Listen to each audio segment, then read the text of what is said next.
I have been having a ton of fun with Metaphor Refantazio, and now that I'm just about wrapping up with everything there is to do in the game, I thought that it might be fun to do something a little different from my usual ranking videos, and try to rank all of the individual archetypes in the game. Now keep in mind that these rankings will be based off of my first and only blind playthrough of the game on hard difficulty, and while I haven't had the chance to try them all equally in the same situations, I do feel as though I have at least given them all a fair chance, and I'm able to do a lot of inferring based off of both that and just theory crafting based on their overviews. The main thing that I am looking at here when deciding the ranking is, of course, what the classes inherently have access to, things such as the inherent skills, stats, affinities, and weaknesses, as well as the synthesis skills that you unlock by having them in your party. And just overall how well I feel that these classes are able to contribute to the game's meta, with things like how strong that they are and how well they're able to synergize with each other. A class that I might not think is very good on its own also has the ability to be placed a little higher if it has a skill or two that I think it's very good enough to be worth inheriting on other classes. So that is also something that I'm keeping in mind. I am also keeping in mind how available these classes are throughout the game. A sort of average class that you'll maybe get some use out of in the early game might be weighted a little higher than an incredible class that you unlock 95% of the way through, that won't even be worth using for the one dungeon that you have it for. I also want to mention that I am in no means calling this the definitive ranking. These are just more so my impressions after my first playthrough of the game, and throwing my opinion in the ring to see what everyone else thinks. Definitely let me know in the comments if you disagree with the placement or something that I say, because I definitely want to have some conversations about it. Alright, well, it's probably time to get into it, seeing as we have a lot of classes to go through. In an effort to keep things moving, I will mainly be rapid-firing these out, but I will be grouping them in tiers to help differentiate the groups. Starting off with the D tier, the classes in this tier are what I consider to be the worst ones in the entire game. The archetypes that I feel like you are much better off for simply ignoring. In my opinion, the following classes really don't provide anything of substance to any party. Basically, the classes that are just not worth using in any capacity. The Thief is probably the worst class in the entire game. It's a terrible class with terrible skills with terrible stats. Steal sucks because almost every boss I tried to steal from just had nothing on them. Sure, I guess you could use Steal to steal status healing items from field enemies, but that's pointless and stupid. I think the Merchant is pretty low tier. I see a lot of people on Reddit disagree with this one, but frankly, outside of its early access to weak physical almighty, there's just nothing else here really outside of helping to get some extra money in the early game. The synthesis skills are genuinely not even worth using, and there's nothing to inherit aside from maybe Trader's Summit, but even then, like, why would you even? Healer is genuinely garbage. It's weak to strike, one of the most common forms of damage in the game, with terrible stats to boot. Its skills are also just not worth using at all, or even inheriting onto anything outside of maybe Dacunda. I also think that the healer line in general is just incredibly weak here, as you have so many other options in terms of healing in this game, from strong items to even stronger healing skills on other non-healing exclusive classes. Being able to inherit Hama onto your mage during the first dungeon alone is maybe one of its only moments of semi-usability, but outside of that, it is one of the worst in the game. Cleric is very similar to Healer, where it's just not worth using in the slightest. It has the same weakness problem, and as well as it just suffers from not really bringing anything to the table, that you can't just get better versions of elsewhere. The only reason that it's slightly over Healer is that the synthesis skills are slightly better, but still just one of the worst ones of the game. Assassin is not very good either. Assassinate is the only skill that's even worth using, but you would even just inherit it on another class that doesn't have terrible stats. The active skills just straight up do not work on any of the bosses either. Trickster has a few decent skills, but they're all just so random and without much synergy with a lot of what the meta in this game is. I can't think of any reason you would ever want to use this class or any of its skills. Gift MP, I guess, is a decent skill for dungeon crawling and long boss fights, but I feel like this class would be useless in most boss battles. It doesn't help that its one damage skill is random and purposefully inconsistent. I guess you could inherit Vidyartha onto another class, but really you just have access to infinitely better debuffing on so many other classes. Gunner is pretty bad. It has kind of okay damage for the first few hours after you unlock it, but it just falls off so hard, so fast. It kind of has okay synthesis skills, so I wouldn't call it god-awful. Mania Bullet for one is pretty good, and Masu Kukaja is decent until you get easier ways to cast it later on, but really, it's just ultimately pretty bad otherwise. The only reason Savior is a little over the rest of the healer line is that it's because it loses its strike weakness, but at the risk of repeating myself, it is just not worth using over literally almost every other form of magic or healing in the game.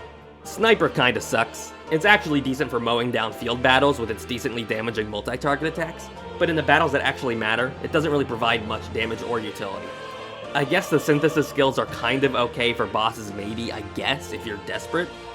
The Swordmaster might be kind of okay in terms of going through dungeons, as it has a lot of multi-target attacks, but I would never bring it into any of this game's mostly single-target boss battles, as it's just generally worse off when not fighting multiple targets. Some of the synthesis skills are alright, but still kind of unusable. Also, Martial Lore is probably the most useless passive in the entire franchise. In theory, and in theory only, Faker is pretty good, with the entire skill set revolving around debuffing enemies, and it would be really good in a mainline SMT game. But in this game, where you just have so much more easy access to debuffing, as well as incredible damage, something this class lacks so much, it just doesn't feel remotely good at all. Not worth using in the slightest. You might want to inherit something like Dekaja or Secunda on another class, but outside of that, there's literally nothing here. Moving on to the C tier, these are the classes that I wouldn't outright call terrible, and are classes that you might get some usage out of at some point throughout your playthrough, and aren't unusable per se, but still ultimately fall short of having any sort of substantial impact comparatively. These classes might have one or two positive things going for it, but even then, they're usually completely outclassed by other classes that do its job a lot better and with access to much better stuff. Ninja is not good, but unlike the rest of the Thief lineage, it's actually usable. Agitator's art at the Hazy Mood Nightblade is kind of decent for field battles, as well as agility lore helping to set this up. Not great because its actives just do not work on bosses at all, and its one synthesis skill is just okay at best. It only seems a little better just because the rest of its line is so terrible. Seeker is a decent jack-of-all-trades class that's kind of decent for the really early game. Tetra Break is a decent skill, but at this point you're really having no real chances to use it. It has okay synthesis skills, but nothing special with no real reason to use it or any of its skills past the very early game. Magic Seeker is the same as Seeker really, mostly the same problems with just more of a focus on magic skills. It has slightly better synthesis skills, but really nothing worth using or bringing over. Brawler is pretty okay for some good early game damage, especially if you pair it with some of the warrior's passives, but it falls off so hard once the damage starts not hitting hard enough. Especially for the HP costs of the skills. And outside of that, there's also nothing really here worth inheriting either.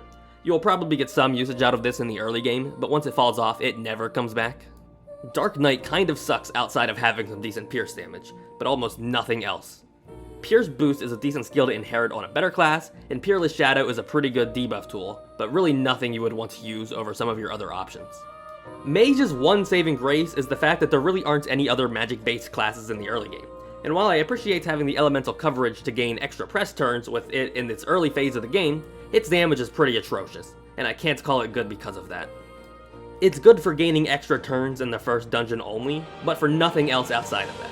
I guess Magic Circle is an okay skill to slap onto a later game magic class, but even then. Warlock is okay. Not great, way worse than Elemental Master. Its one saving grace is it has Mudo dying, but even then, I never really used Dark Magic all that much. Magic Reversion and Magic Vessel are okay for 8 MP recovery, but aside from that, it's really not worth using. Hyper is also okay, but the once per battle limitation kind of kills its usefulness for me. Royal Knight is not great, especially for a Royal class. It doesn't really get anything that earlier tank classes don't get, and you really can't rely on the counter skills to ever activate when you need them to. The Pierce Surge is also a good inherit, but you really aren't attacking ever with this class, so it's pretty useless on here.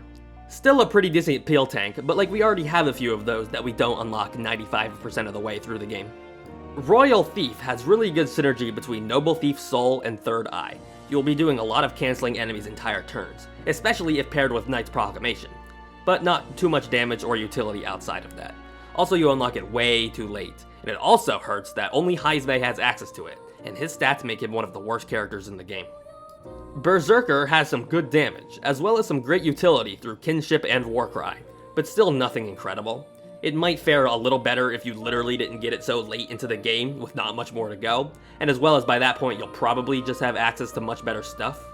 Warcry is fine, but not even worth using when other archetypes have access to the same debuff but with better damage.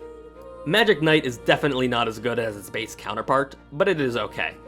But unfortunately, the things that make it okay are the things that make the regular Knight great. The only things worth about it are that the synthesis skills are slightly better, and Metaline is also just a generally good healing skill. But really, no real reason to use this one over the other Knight. I really don't think that Paladin has one skill that makes it worth using. one of the worst tanks in the game, and I think that's just due to having so many other better options that do what this class wants to do so much better.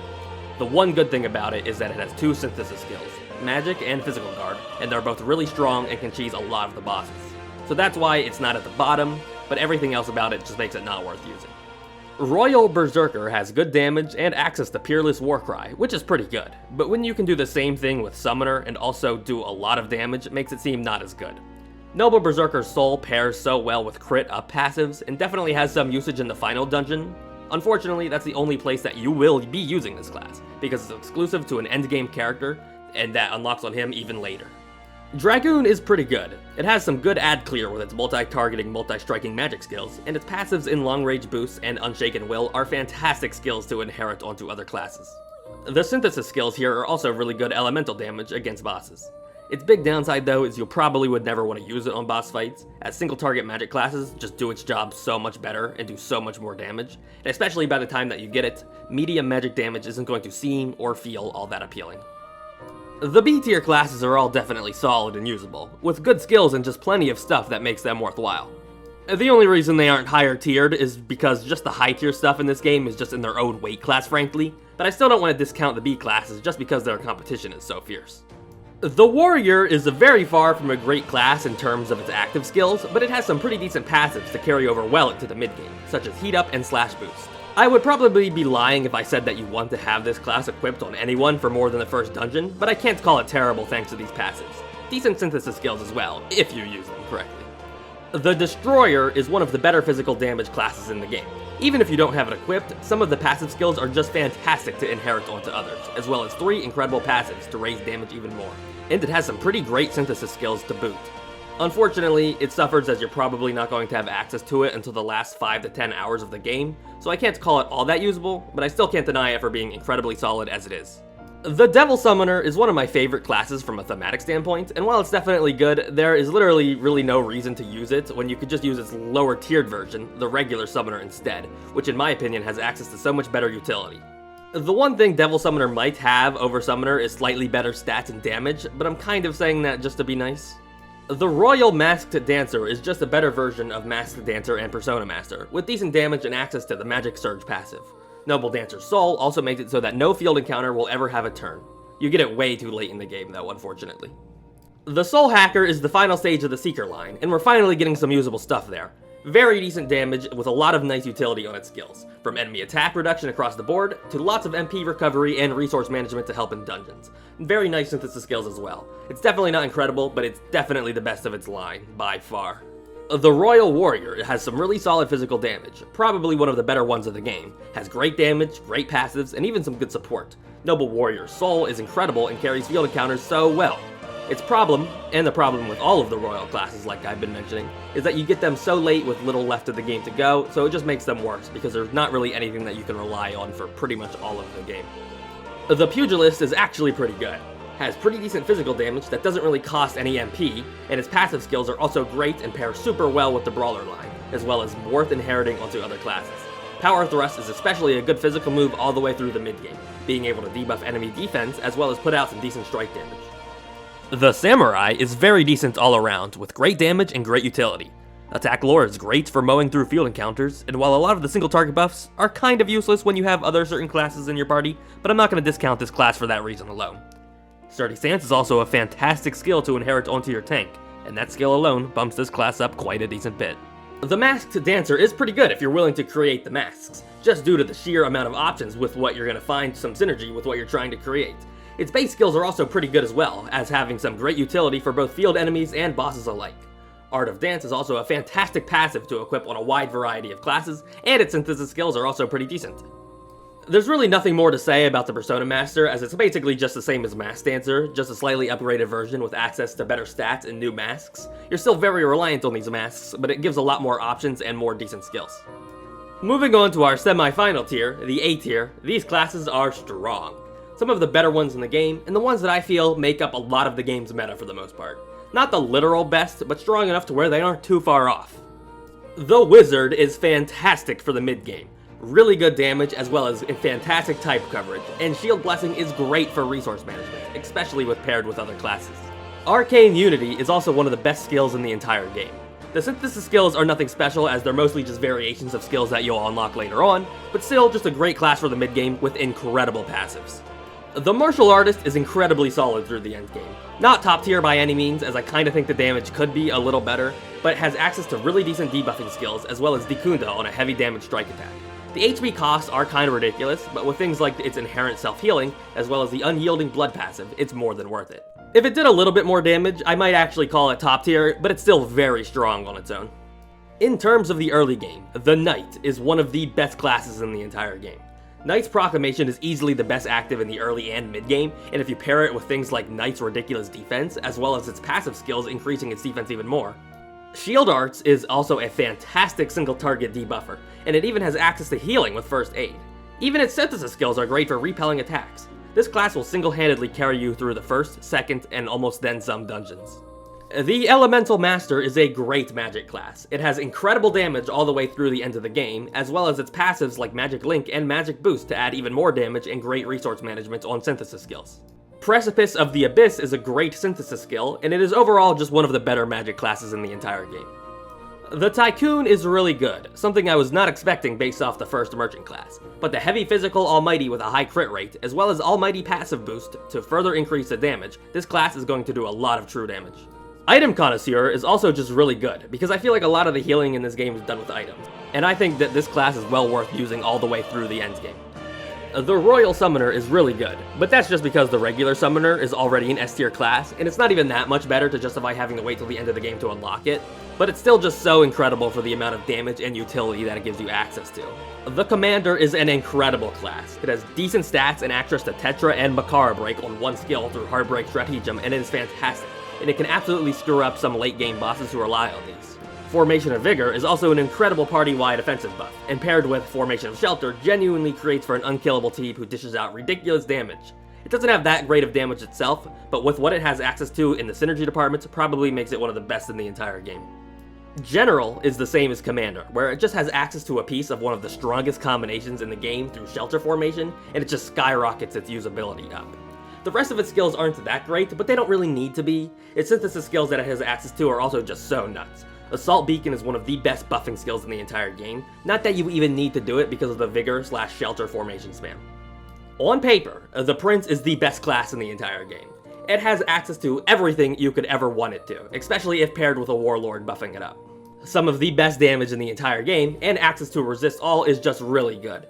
Hero's Cry is also incredible when going for lethal against bosses. And frankly, after all of these years of having enemies use it against us, it feels good to finally be able to be the one to gain the 4 press turns. The real reason of what it makes it so good, however, is the fact that it counts and fills the role of every other single class in terms of synthesis skills, giving it access to every single synthesis skill in the entire game when paired with different classes in your party. This is just beyond nuts. Unfortunately, if you build your protagonist as a magic dealer, the class isn't as great because it loses most of its damage and good skills. And the fact, like with all royal classes, you only gain access to it at the literal endgame. If they gave this class to us 15 to 20 hours earlier, it would be S++ tier for sure, but I can't give a class that you use for 2 dungeons, well, 1.5 dungeons, anything higher than an A+++. But an A+++ I will give it. And finally, we've made it to the S tier. These are the best classes in the entire game, and having both of them, or frankly even just one, puts you at such an advantage over anything the game is going to throw at you, if you use them correctly. I might even go as far as saying that these classes are genuinely unfair and bad for the game, unhealthy for the game, because they're just that strong. I believe that Summoner is one of the best classes in the entire game. It's similar to the Masked Dancer line, where you create summons through experiments to use in battle, but frankly, the ones that you start off with are already so incredible. You get access to both incredible magic damage, as well as incredible enemy debuffing that can pretty much trivialize both field battles and boss battles with just this class alone. If a boss doesn't have Dekunda, and almost none of them do, you can literally softlock these bosses by spamming the extremely cheap, extremely high damaging, extremely high utility summons every single turn. This class is an S+ in every sense of the word, and a must-have throughout the entire game from the second that you unlock it. And the best class in Metaphor Refantazio, in my humble opinion, has gotta be the Warlord. I mentioned how when you inherit both Shelter and Vigor formation onto one tank class, it makes it a top tier. But imagine a class that has both of them by default, as well as Masukukaja, and Buster Blast Maneuver as a base skill to completely remove the chance of anyone in your party ever getting hit, and even if they do, causing them to take single-digit numbers worth of damage. Front boost and back boost especially, paired with the formation tactics, literally makes your invincible characters do more damage than is remotely fair from the game, especially if you pair it with a team of magic classes.